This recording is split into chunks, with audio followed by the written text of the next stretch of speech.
আসসালামাইকুম সম্মানিত ভিউয়ার্স, আজ 5 এপ্রিল 2026। গত রাত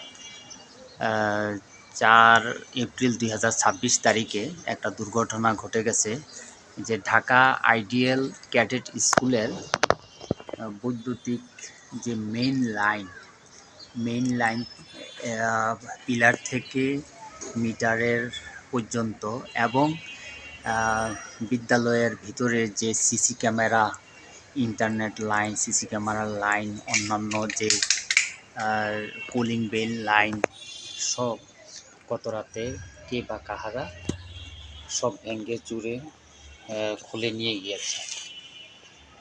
তো এটা গত 4 এপ্রিলে একবার সংঘটিত হয়েছে, আবার 3 এপ্রিল আরেকবার সংঘটিত হয়েছে। 3 এপ্রিলে সংঘটিত হওয়ার এই কাজটা হওয়ায় তিনি অর্থনৈতিক অসুবিধা থাকার পরেও তিনি এটা ধার দেনা করে এই কাজটা করেছেন। অবশ্য গত 3 তারিখে যে ঘটনা ঘটছে আমি এসেছিলাম, তিনি এটা সংস্কার করেছেন। আবার আজকে এই কাজটা আবারও পুনরায় কাজটা হয়ে গেল। অত্যন্ত দুঃখজনক যে তিনি তো একেবারে ভেঙে পড়েছেন। এই যে এখানে মিটারের লাইন একবারে শেষ মাথা পর্যন্ত, অনেক বড় জায়গা, বিদ্যুতের লাইন টাইন সব তুলে নিয়ে গেছে। একটা শিক্ষা প্রতিষ্ঠানের বারবার এরকম একটা দুর্ঘটনা অত্যন্ত দুঃখজনক। শিক্ষা প্রতিষ্ঠান, সামাজিক প্রতিষ্ঠান,